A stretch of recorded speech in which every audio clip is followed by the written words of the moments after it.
Ayan, so magandang gabi po sa atin lahat. Tayo po ay papatuloy sa ating pag-aaral dito sa Isaiah chapter 64. At kasama ko po dito sa church si Princess at si Pastor Dom. Ayan, so magandang gabi po sa lahat. Tayo po ay bago magsimula, samahan niyo po muna akong manalangin. Panginoon at dakila sa lahat, maraming salamat po sa araw na ito, sa patuloy yung biyaya ng buhay, kalakasan, karunungan sa aming pag-aaral, sa pagpatuloy namin sa gagawin namin sa gabi ito. Na pagkakataon na muling matuto, muling maunawaan ang iyong mga salita, ang iyong mga pahayag, Panginoon. At samahan niyo po kami ng aking mga kapatid sa online na sabay-sabay kami matuto at ito ay maipamuhay namin, Panginoon, at ikaw maitaas at patuloy naming mapapurihan. Sa ngalan ng iyong anak na si Jesus. Amen. Ayan, maraming salamat po. Magandang gabi sa atin. No? Welcome po ulit sa Touching Life Vision Church Daily Devotion, Isaiah 64. Tayo nga po ay nasa verse 3 and 4. Kagabi nga po, natalakay natin yung verses 1 and 2 na tumutukoy nga po doon sa matinding pagsusumamo ng bayan ng Diyos. At dito nga po ay hinihiling na siya ay mamagitan, no? At sinabi nga po doon ng propeta sa verse 1, bakit hindi mo buksan ang langit at bumaba ka sa mundong ibabaw upang ang mga bundok ay manginig sa takot sa iyong harapan. So ito ay isang pagsusumamo ng ng tao, no? Especially yung binanggit dito sa talata 1 na tumutukoy nga po sa matinding sa pananabik ng masidhing pananabik ng mga tao sa presensya ng Panginoon sa kanyang mga pagkilos, no? Yung mga milagro, kakayahang ginagawa ng Diyos na kanilang inihiling, no? Nanalangin sila na ang Diyos ay mamagitan sa sitwasyon na mayroon sila ngayon, at ito nga po ay mayroong pagnanais, no, sa banal na intervensyon ng Diyos. At dito ay siyempre ang gusto nila, ang nais ng mga tao ito ay maipakita ang kapangyarihan ng Panginoon. So ito ay mas nagbibigay diin sa kapangyarihan ng Diyos at sa kanyang sa kanilang matinding yung pananabik sa presensya ng Panginoon. At sa verse 2 sinabi dito, sila'y manginginig na parang tubig na kumukulo sa init ng apoy. Ipakita mo ang iyong kapangyarihan sa iyong mga kaaway upang manginig ang mga bansa sa iyong harapan. So again, pagpapatuloy noong pagsusumamo, no, sa Diyos, na yun nga po ipakita ang kapangyarihan ng Panginoon at yung presensya, no, na maranasan o maramdaman muli na ito nga po ay ginamit yung apoy na tumutupok, at ito ay pwedeng dalawa, no, yung dalawang ibig sabihin na sa pagbabago o sa pagpapanibago dahil dumadaan sa mga sitwasyon na naaalis or ginagawang dalisay, no, ang isang bagay o ang tao, at ganun din sa paghatol or sa paparusa. At dito ay mas nagbigay ito ng diin sa kanilang pagsusumamo, no? Yung kanilang masiding pagnanais para sa madamdaming paalaala ng kapangyarihan ng Panginoon, ng soberanya ng Diyos. At dito ay isang mahalagang paalaala sa ating mga mananampalataya na tayo ay patuloy na magtiwala at umasa sa kakayahan ng Panginoon, no? At nakita natin ang kanyang bayan, siyempre ang propeta Isaiah ay makikita yung pinapakita rito yung dapat nandun yung ating palaging pananabik sa Panginoon, yung pananabik natin sa kanyang sa kanyang kapangyarihan, sa kanyang kaluwatian, at sa kanyang banal na intervention. So ito nga yung ano no, yung lagi tayong sa kanya umaasa, lagi tayo sa kanya dumudulog, ano man sitwasyon ay tingin lagi sa taas, no? Ano man ang kabigatang meron, laging sa taas ang tingin, dulog, at tayo ay manalangin, no? Yan. So ito ay napakahalaga na maunawaan ng mga mananampalataya ang tunay na pagkakilala ng Panginoon. Yan. So sa verse 3 and 4, dito ay ginugunita ng propeta Isaiah ang mga nakaraang panahon, no? Ang pagkakataon na kung kailan nandun yung mga mahimalang ginawa ng Panginoon, na nandun yung kanyang banal na intervention para sa kanyang bayang Israel.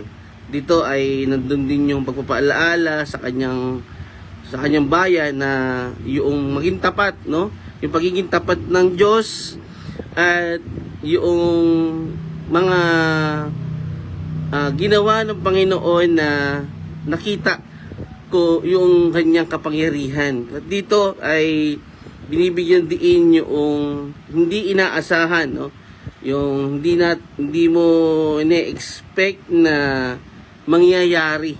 Again, dito sa 3 and 4 makikita natin na tangi ang Diyos lamang po ang may may kakayahan lahat na gawin ang mga bagay na hindi lubusang maunawaan ng tao. Again, ang mga talatang 3 and 4 ay nagsiset dito, no, sa pagkakaiba ng limitasyon, siyempre ng Panginoon, ng Diyos at ng tao. At hindi natin to kailanman maaarok, no? At yung kanyang banal na kapangyarihan ay binibigyan diin na walang ibang Diyos, no? Yung mga kinikilalang Diyos dito sa lupa na hindi nila kayang gawin ang ginagawa ng Panginoon. At ito nga po ay nagpapakita, no, naglalarawan ng kanyang maluwalhati at aktibong pamamaraan na tulad na nga po ng Diyos ng Israel, no? Yan. Sa verse 3, nang ikaw ay dumating sa nakaraang panahon, gumawa ka ng mga bagay na nakakapangilabot na hindi namin inaasahan. Ang mga bundok ay nanginig sa takot ng ikaw ay makita. Sa English ay, when thou didst terrible things which we look not for, thou camest down, the mountains flow down at thy present. So makita natin, no, yung ito ay patuloy noong mga banal mga nangyari noon na mga banal na intervention ng Panginoon. At ito nga ay para sa mga taong ito is siyempre ito ay pambihira, no? Terrible, kumbaga sa English, na pagkilos ng Diyos sa mga nakaraang panahon. At dito nga po, ito ay lampas sa kaunawaan natin, sa kaunawaan ng mga tao, kaunawaan na hindi mo lubusang maunawaan yung paano nagagawa ng Panginoon. So again, limited lang ang kaalaman ng tao, at dito ginugunita ng propeta ang mga pagkakataon na kung kailan ang kapangyarihan at presensya ng Diyos ay hindi mapagkakamalan na nagdudulot ng pagkamangha at takot. Ang mga nanginginig na bundok ay sumisimbolo sa laki ng kanyang intervention, no? Imagine mo yung bundok nanginginig, talagang kahit ikaw, no, kung sakaling makita mo in person, ito po ay nagpapakita ng kapangyarihan ng Panginoon. At yung sa bundok ng Sinai, no, yung ginawa ang 10 utos, ay nakita natin na doon po mababasa natin yung kilos ng bundok. So ito yung nagpapakita na nilikha mismo, no, yung lumikha mismo, yung lumikha ay kumilos yung nilikha, no, tumugon sa utos ng Diyos o kaya doon sa presensya ng Panginoon na tumutugon to at tumutukoy sa kanyang kaluwalhatian. So binibigyan diin ng talatang ito ang kakayahan ng Diyos na kumilos sa mga paraang lumalabag sa pangunawa ng tao. Hindi mo maaarok ang kaisipan ng Diyos, at kaya tayo ay minsan nagiging response o reaction ng tao ay namamangha, no? Parang isang mga bagay na mayroong bagay na hindi mo pa nakikita in common na nangyayari at hindi mo lubos maisip na kaya ba ng tao to, no? Pero again, this is very high outrageous na mga pangyayari. So ito ay hindi maunawaan ng tao na nagbibigay ng pag-asa na magagawa niya ito muli sa kasalukuyan, no? Nang nagawa ng Diyos noon, dito ay siyempre sinasaad dito na magagawa rin niya sa hinaharap. Yan, so ang talata ito ay bahagi ng isang tula ng panaghoy at pag-asa sa aklat ni Isaias. At sumasalamin ito sa malalim na pananabik at emosyonal na pakikibaka ng mga Israelita habang sila ay humihingi ng kaligtasan at pagpapanumbalik sa Diyos. The intervention of the Lord ay talagang ito yung minsan hindi natin inaasahan, no? Pero dito hinihiling nila, no, na Lord, nagawa mo to before, alam namin na magagawa mo ngayon. So nandito yung kanilang pagsusumamo sa talatang ito na ito ay hinihiling nila sa Panginoon na mangyari, no? At again, ito ay bahagi ng kapangyarihan ng Panginoon na nagpapakita na naglahayag ng kanyang kalwalatian at soberanya. So gaya ng mga kabanata, no, simula chapter 56 ng Isaiah, ang kabanatang ito ay umiikot sa panahon ng kahirapan ng mga Israelita, no? Panahon nila ng nasakop, panahon ng pagkabihag, at ganoon din, no, yung kanilang mga lupain ay nawasak. At dito yung sitwasyon na ang kanilang pamumuhay noon, no, lalo na sa gitna ng krisis, ay ang propetang si Isaiah ay nagbigay ng inspirasyon, yan, na maghatid ng mga mensahe mula sa Panginoon, mula sa Diyos para sa mga tao na hinihimok silang magsisi, no? At dahil nga sa nangyayari sa kanila, sa mga sunod-sunod na pangyayaring ito, ay dito na sinabi ng propeta Isaiah na magsisi sa kanilang mga kasalanan at manumbalik sa Panginoon. At ganoon din siyempre na magtiwala sa kanyang pagliligtas. So ang talata ay nagsisimula sa pariralang ng ikaw ay dumating sa nakaraang panahon, gumawa ka ng mga bagay na nakakapangilabot na hindi namin inaasahan. So dito, ito ay kumikilala sa hindi inaasahan at kahangahangang katangian ng Diyos na kanyang mga kilos. At dito nga po, naranasan ng mga Israelita ang mga makapangyarihang gawa at interbensyon ng Diyos noon. No?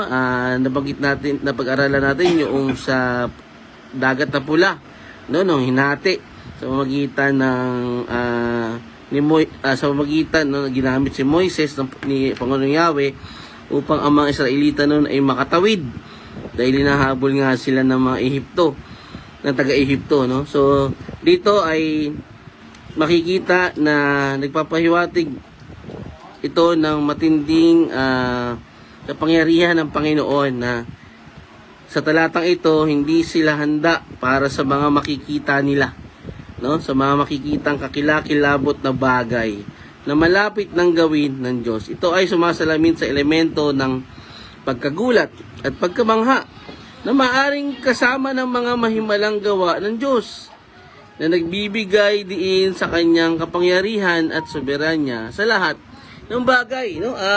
Tayo ba sa panahon natin, no? Ito ba ay ating nasasaksihan pa rin? Yes, actually po. Tayo mismo nasasaksihan natin itong mga bagay na to, no? Na mga hindi natin lubusang maunawaan. Siyempre yung kalooban ng Panginoon, yung mga nangyayari sa buhay natin. yung during trials, no, mga sitwasyon na kabigatan, pero pinapaunawa ng Panginoon na ito ay kanyang kanyang pagkilos. So, ito po tulad nito mga nakaraang nangyari, no, yung sa paggalaw ng bundok ay ipapakita ito na tanging ang Diyos lamang po, no, ang makakagawa nito, at walang sino mang mga tinatawag nilang Diyos ang makakagawa rin, no. Ito ay sumasalamin sa elemento ng pagkagulat na unexpected. Kumbaga out of your thoughts, o hindi mo talaga maunawaan. Ito ay mas nagbibigay diin sa kanyang kapangyarihan at soberanya. Again, ang susunod na bahagi ng talata ay nagsasaad na ang mga bundok ay nanginig sa takot nang ikaw ay makita ang imaheng ito ng Diyos ay bumababa, at ang mga bundok na nanginginig sa kanyang harapan ay nagpapahiwatig ng kadakilaan. Kadakilaan ng kanyang kapangyarihan na kung ito'y masasaksihan natin, no, sa panahon natin, ay talaga namang baka wala tayong masabi, talagang totally speechless.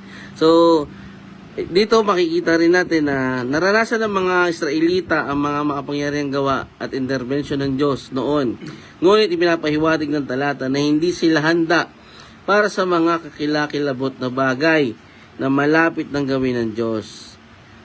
Ang mga bundok ay madalas na nakikita bilang mga simbolo ng katatagan, no? Talagang yung matibay na pundasyon at yung permanente, at hindi nga sila basta-basta nayayanig, no?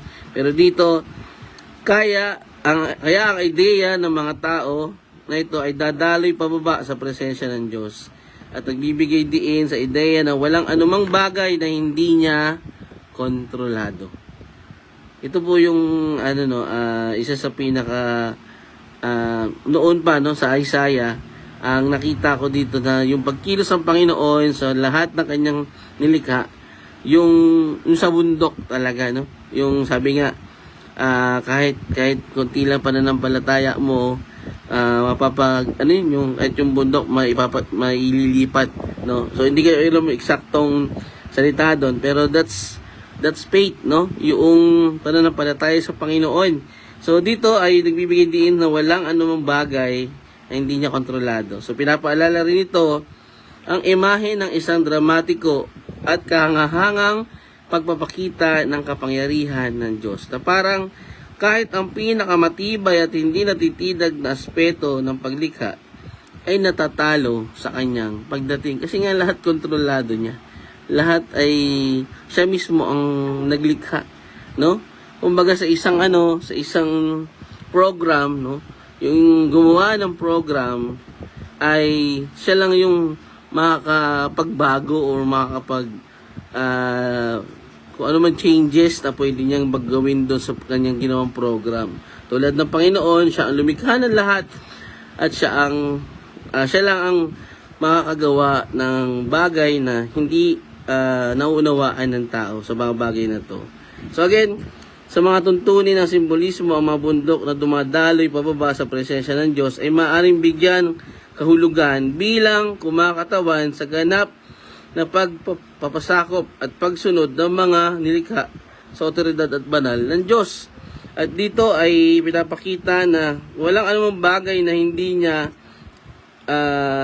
maabot at hindi niya maabot o kakayahing maimpluwensyahan. Again, hindi nga wala kang sa kanya, makakaiwas, no? At lahat ay abot niya. ito yung one of the na talagang kahit sino ay mamamangha yung pagiging omnipresent niya, yung omniscient, siyempre omnipotent, no? Yan. At dito makikita rin natin na ang imahe ng mga bundok na dumadaloy pababa ay maaari ding makita bilang isang metapora para sa pag-aalis ng mga balakid at hadlang na nagmumungkahi na ang kapangyarihan ng Diyos ay kayang malampasan at baguhin kahit ang pinakamabigat na hamon. yung yung laging naririnig natin sa ibang mga sa ibang mga tao. Ako lagi ko naririnig sa TikTok na mas malaki ang Diyos, no? Mas malaki ang Diyos mo, or I mean walang masihigit sa Panginoon ano man ang problemang meron ka, no? Yan. So ito ay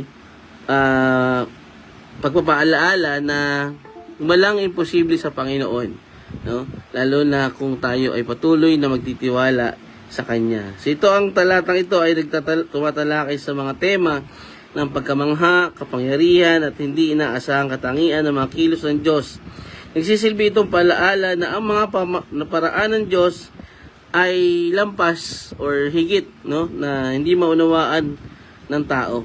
At ang kanyang kapangyarihan at soberanya ay hindi limitado ng ating mga inaasahan o pananaw.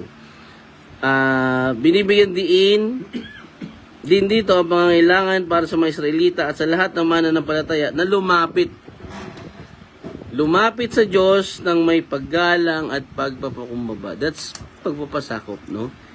Iyon po yung ating pagpapasakop sa Panginoon, na mas kinikilala natin ang kanyang kapangyarihan at siyempre yung kanyang otoridad, na siya ay mas higit sa lahat, no? Mas nakakahigit sa lahat na yung mga tinatawag na kinikilala ng iba ay walang-wala po yun, no? Mas higit sa lahat at sa atin, no? Yan. So ito ay mas nagbibigay diin sa soberanya ng Diyos at ang kanyang aktibong pakikilahok sa kaysaysayan ng tao. Again, hindi po malayo ang Panginoon, at sa halip ay yung minsan na katahimikan ay hindi po siya wala siyang ginagawa, no? Meron po siyang ginagawa. At yan po ay siyempre para sa kanyang kadakilaan, kanyang kaluwalhatian. So ang mga kilos na ito na tinuturo rin sa talata nang walang katayakang mga kilos ng Diyos, gumagawa siya ng mga kahangahangang bagay, higit na hindi mo inaasahan. No, kaya nga talagang kamangha-mangha. Yan. So ang Exodus 19:18, ang pagyanig ng bundok Sinai nang ibigay ng Diyos ang batas ay sumasalamin sa imahe ng talatang ito. Sa Deuteronomio 10 verse 21, pinupuri ang Diyos dahil sa pagsagawa ng mga kahanghangang gawa para sa kanyang bayan. Awit 65 verses 5 to 8, isang salmista ang namangha sa mga gawa ng Diyos, kabilang ang kanyang kapangyarihan sa paglikha. At yung Habakuk 3 verses 3 to 6, yan. So, ang katulad na paglalarawan ng mga nanginginig na bundok at mga kahangang gawa ay sumasalamin sa kaluwalhatian at kapangyarihan ng Diyos. At sa Efesos 3:20, ang kakayanan ng Diyos na gumawa ng hindi masukat na higit pa sa lahat ng ating inihiling o iniisip. Ito ay naaayon sa hindi inaasahang katangian ng kanyang mga gawa sa talatang ito. Kaya bilang mga mananampalataya, tayo po ay patuloy na pinapaalalahanan ng Isaiah na tayo ay magtiwala po sa kakayahan ng Diyos. Kaya napakahalaga na. Dito pa lang po sa Isaiah actually, marami ka namang mapag-aaralan. Nakatangian ng Panginoon, kakayahan ng Panginoon at kanyang kapangyarihan. So, tandaan natin, kayang gumawa ng Diyos ng mga kamanghang paraan, no? O pagkilos na mas lalo naghihikayat sa atin na tayo ay magtiwala at alalahanin ang kanyang katapatan na nakita natin na naging tapat, yung walang katapatan ng Diyos sa kanyang bayan at sa mga nakaraang pangyayari noon, no, sa panahon nga po ng mga Israelita.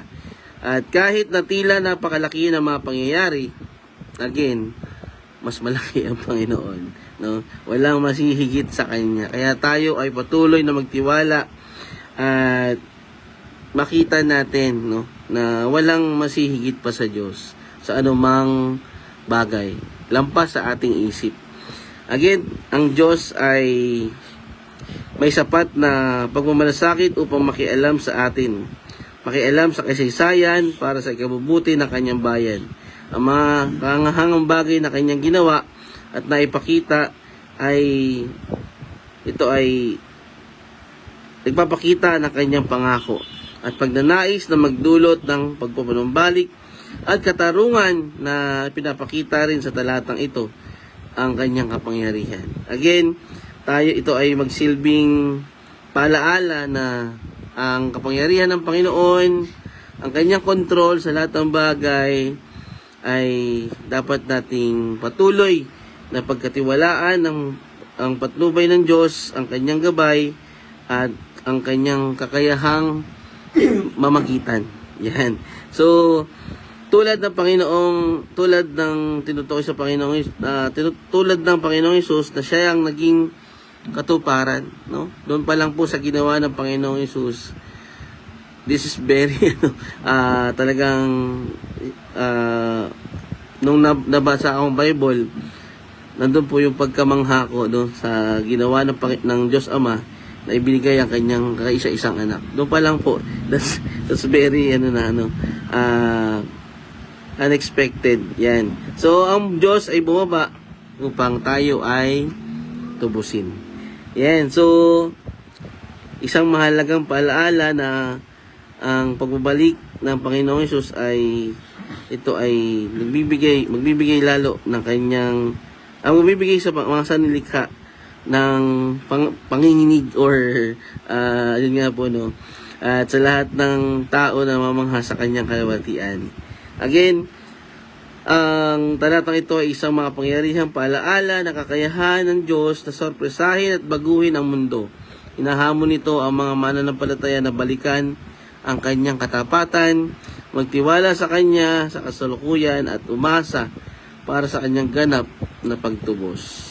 Ito po yung yung ginawa ng Panginoon sa krus, no. Sa pagtatapos, ang talatang ito ay isang makapangyarihan at nagpapaalala na talata na kumukuha ng malalim na pakiramdam ng pagkamangha ng mga tao. Ang pagkamangha na ito na hindi inaasahan at kahangahangang katangian ng kapangyarihan ng Diyos. Again, sa mga bahaging ito ay pinapahayag nito ang ideya na ang mga kilos ng Diyos ay maaring lumampas sa ating pangunawa na hindi rin natin inaasahan. So at ang kanyang presensya ay nag-uutos na pagbasakop sa pagsunod ng lahat ng nilikha. Kaya mga kapatid, ito ay paalaala sa atin ang walang hanggang kapangyarihan at soberanya ng Diyos at ang ating pagtawag sa Kanya sa ating mga nararanasan sa ating buhay. At tayo patuloy na lumapit at again, nandun yung ating paggalang at pagpapakumbaba na mas kinikilala natin ang kanyang kakayahang malampasan ang anumang hamon. Tulad ng nabanggit natin, mas malaki ang Diyos kaysa sa anumang problemang meron tayo. Yan, sa verse 4, siyang katauhan ay wala pang nakikita o naririnig na Diyos maliban sa iyo. Ikaw na tumutugon sa mga dalangin ng mga umaasa sa iyo. For since the beginning of the world, men have not heard, nor perceived by the ear, neither hath the eye seen. O God, beside thee, what he had prepared for him that wait for him. Yan, so dito ay tinatampok na talatang ito ang pagiging natatangi at katapatan ng Diyos. Pag pinagdinilayan ng propeta ang walang kapantay na kalikasan ng Diyos. Tulad ng ating nasabi kanina, no, talagang walang masihigit sa Panginoon. Na binibigyan diin na walang iba sa mundong ito o sa buong kasaysayan ang makagagawa ng kanyang mga ginawa para sa kanyang bayan. Dito ay nilalarawan ang Diyos bilang aktibong gumagawa para sa mga nagtitiwala at naghihintay sa Kanya, no? Sabi, natatangi, no? Walang ibang nakikita o naririnig na Diyos maliban kay Yahweh.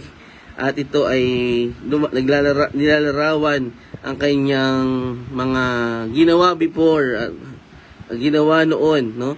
At sa mga sitwasyon na kung saan ang kanyang bayan ay naghihintay sa kanya. Ito ay hindi pasibong paghintay, no? Yung wala ka nang gagawin. Kundi ito isang puno ng pananampalataya. No? Nandun pa rin yung patuloy nating pagkilos, patuloy na pag-asa sa kanya, pananalangin, at syempre yung pagsunod at yung paglalagay ng pag-asa natin sa kanya, no?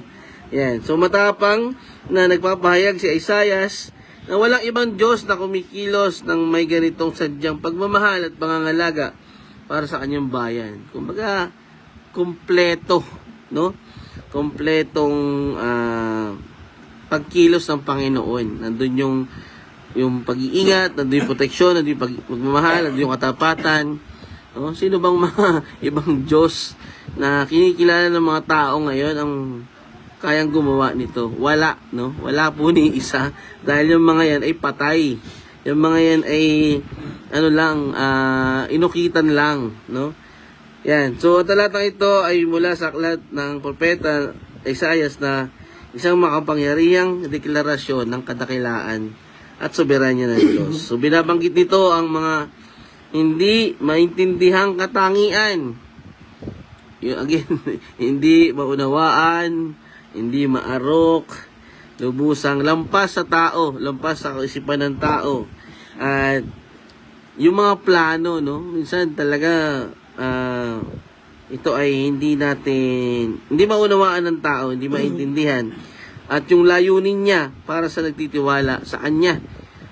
At isa nga doon yung ano man ang sitwasyon na pangit sa mata ng tao, no, kaya niyang gawing maayos o maganda o mabuti, no, para ito nga ay maunawaan ng tao na ang mga plano ng Panginoon ay laging mas nakabubuti sa kanyang bayan.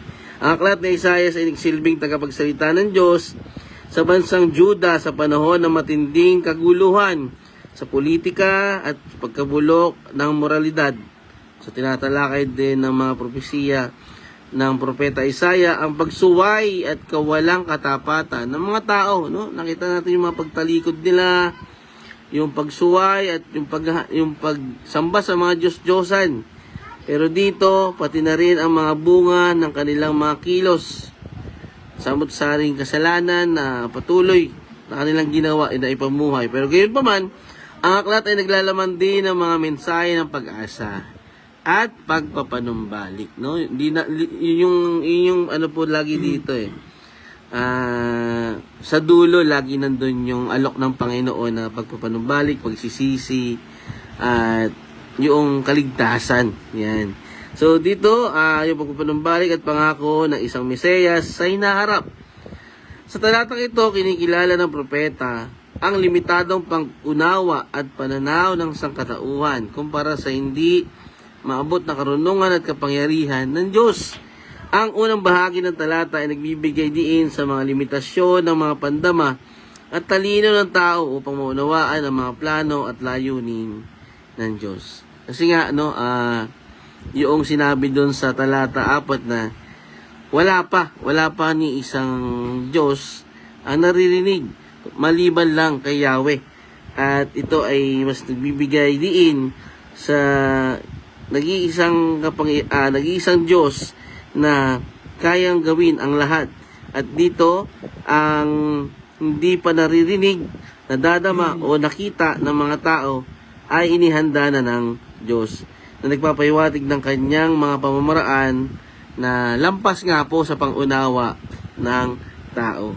So, ang temang ito ng paglampas o transcendence ay sa kaalaman at karunungan ng Diyos ay isang paulit-ulit na paksa sa buong Biblia. Sa unang Korinto, chapter 2, verse 9, sinipi ni Apostol Pablo ang talatang ito mula sa Isaias na lalo nagbibigay diin sa hindi maintindihang katangian ng mga plano ng Diyos. Ito nga po ay talaga namang hindi maunawaan o lubusang maintindihan, no, ng tao. So ang ideya ito ay inuulit din sa Roma 11:33 na kung saan namamangha si Pablo sa ilalim ng kayamanan, karunungan at kaalaman ng Diyos. Ang konteksto ng talatang ito ay ang panalangin ng propeta para sa intervention, no? Yung tulad nung nabanggit sa verse 1 and 2, yung pagsusumamo niya ng banal na intervention at pagliligtas ng Panginoon para sa kanyang bayan. Sa buong kabanata 64, pinahayag ni Isaiah ang matinding pananabik na ipakita ng Diyos ang kanyang presensya at kapangyarihan sa mga Israelita. At yun nga po, nung nagsusumamo sila na bumaba ka, Panginoon, at pakita mo ang iyong presensya, ang iyong kapangyarihan. At dito ay nabanggit nga po yung buksan mo ang langit, no? Buksan ng langit at bumaba upang ipakilala ang kanyang pangalan sa kanilang mga kaaway at panginginig ng mga bansang sa kanyang presensya. Yan. So sa konteksto ng talatang ito, ito ay nagsisilbing paalaala sa mga tao na ang napakalaking kakayahan ng Diyos na mag-organisa ng mga mahimala at hindi inaasahang mga resulta. Tinitiyak nito sa kanila na ang mga plano ng Diyos para sa mga nagtitiwala sa Kanya higit pa sa imahinasyon ng tao or dun sa kanilang ini-expect, no? Kaya nga, from the word unexpected o hindi inaasahan, ay mas nahigitan pa yung kanilang nagugustuhan or gustong mangyari, no? So, minsan ito ay ng pag-asa at tiwala sa soberanya ng Diyos ay partikular na mahalaga para sa mga mananampalataya na nahaharap sa kahirapan at kawalan ng katiyakan. So, ang simbolismo sa talatang ito ay nasa pagkakaiba sa pagitan ng mga limitasyon na pangunawa ng tao at walang limitasyong katangian at karunungan ng Diyos. And so, again, ang kawalan ng kakayahan ng tainga na makarinig, ng mata na makakita, at ng isip na maunawaan ang inihanda ng Diyos ay nagbibigay diin sa kakulangan ng pangunawa ng tao, no? At kumpara sa banal at walang limitasyon pangunawa ng Diyos. At yun nga po, no, we are limited sa bahagi, sa anumang aspeto, no? Sa anumang aspeto na mayroon tayo ay hindi natin lubusang maunawaan ang kanyang mga plano. Minsan alam natin yung sitwasyon pero hindi pa rin natin alam kung ano yung kalooban ng Diyos. Hindi pa rin natin alam kung ano yung kanyang layunin, ba't nangyayari yon, no? So ang nakahalagahan ng talatang ito ay para sa mga mananampalataya ay ito'y panghihikayat na ang postura ng pagtitiis, pagtitiwala at pag-asam sa katapatan ng Diyos. Kahit sa gitna ng mga pagsubok at hamon, pinapaalala sa atin ang talatang ito na ang plano ng Diyos para sa kanyang bayan ay labis na sagana. Mga hindi mo inaasahan na biyaya, hindi mo inaasahan na plano o yung pangyayari ay andun po yung kanyang pagkilos, no? So higit pa sa patnubay ng Diyos, dahil higit pa sa ating naunawaan, tinatawagan tayo nito na umasa sa karunungan at patnubay ng Diyos dahil alam na niya ang kanyang naihanda. Siya ang patuloy na magbibigay ng ating pangailangan. Tayo lang po ay patuloy na magmasa at magtiwala sa Kanya dahil nandun po ang kanyang layunin para sa mga naghihintay sa Kanya. Yan. So, sa implikasyon sa teolohiya, binibigyan diin ng talatang ito ang soberanya ng Diyos at ang kanyang personal na pakikilahok sa buhay na kanyang bayan na tinuturo dito sa talatang ito. At siyempre yung kanyang transcendente, no? Na higit na hindi malubos na unawaan ng mga tao ang kanyang mga pagkilos, ang kanyang mga plano. Mas dakila kaysa sa anumang maiisip ng mga tao. Higit, lampas, kumbaga, yun nga, discuss natin doon sa Isaiah 56, 8 and 9. I think 56, you know. His thought is not higher than ours. Again, ang talatang ito ay may kaugnay sa Exodus 34:10 na nangangako ang Diyos na gagawa ng mga kababalaghan na hindi pa nagagawa noon, katulad ng paglalarawan ni Isaiah sa kanyang natatanging mga kilos. Sa awit 27 verse 14, isang paghihikayat na maghintay sa Panginoon ng may pag-asa at tiwala. At yun nga po sa 1 Corinthians 2:9, inulit ni Pablo ang talatang ito na inilalapat ito sa mga hindi maisip na pagpapalang inihanda ng Diyos para sa mga nagmamahal sa Kanya. Mga Panaghoy 3 verses 25 to 26, isang palaala na ang Panginoon ay mabuti sa mga naghihintay sa Kanya at na naghahanap sa Kanya. At sa Habakuk 2 verse 3, isang panawagan na maghintay sa mga pangako ng Diyos na nagtitiwala na ang mga taong ito ay mangyayari ang kanyang perpektong panahon. Always in the perfect time, always in the God's time. Okay, so sa bilang mananampalataya, ito po ay sa paalaala again, no? Paalaala, tayo hinihikayat na ang Diyos ay aktibong gumagawa para sa ikabubuti ng mga nagtitiwala sa Kanya. Kaya tayo mga kapatid, laging paalaala ng aklat ng Isaiah, yung ating paglalaan ng ating oras sa ating panalangin, na tayo ay patuloy na magtiwala sa Panginoon.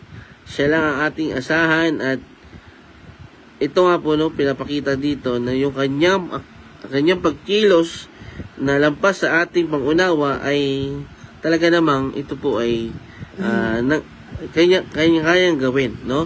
At kahit na ang buhay ay tila walang katiyakan o napakalaki ng problema or mga kabigatan, ito ay pwede nating panghawakan na mas malaki po, no, ang ating Diyos.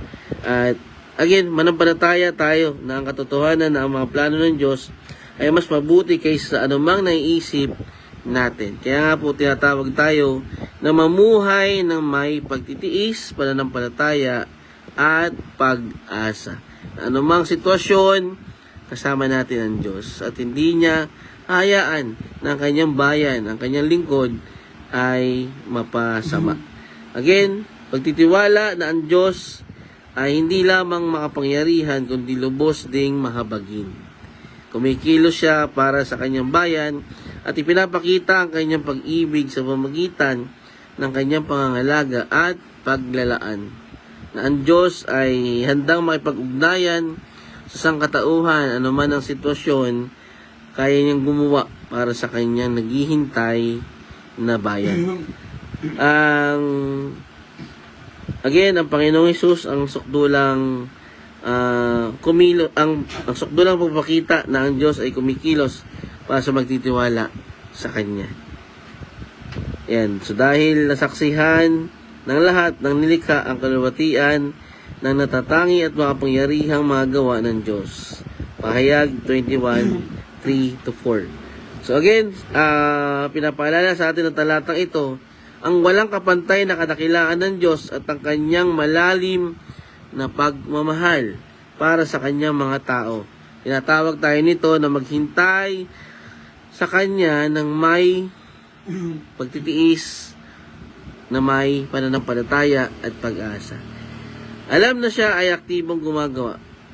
Kaya po tayo ay patuloy sa Kanya lamang dumepende.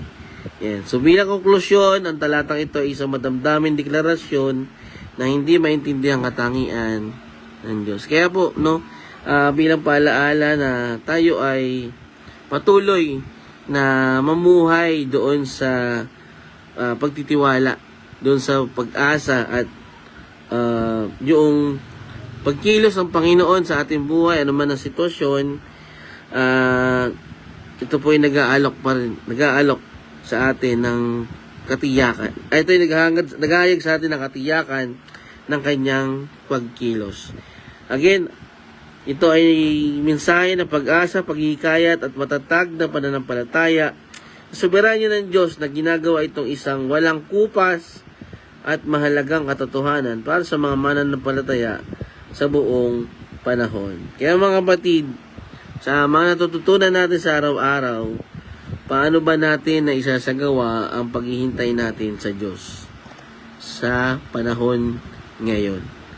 At ano ba yung mga nangyayari sa buhay natin na tayo ay sa mga kasaysayan natin, sa mga nakaraan natin na kumilos ang Diyos na hindi natin inaasahan. No? I think meron po, no? So, yan po mga kapatid, yan po natin tinatapos ang ating pag-aaral at tayo po ay magsama-sama muli bukas alas 8 ng gabi para sa masusunod na talata. Tayo po ay manalangin. Panginoon, na dakila sa lahat, maraming salamat po sa iyong pagkilos sa aming pag-aaral. Kasama ka namin, Panginoon. Salamat sa iyong presensya, sa iyong patuloy na patnubay. Maraming salamat po. Kami po ay ingatan nyo sa aming pag-uwi, sa aming pag-uwi sa aming mga tahanan.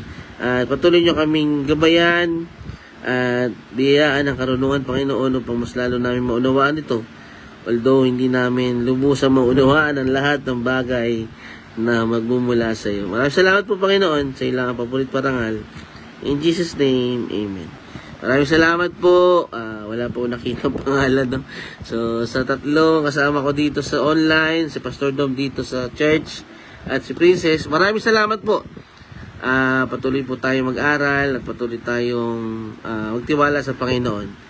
Salamat po. God bless po. To God be the glory.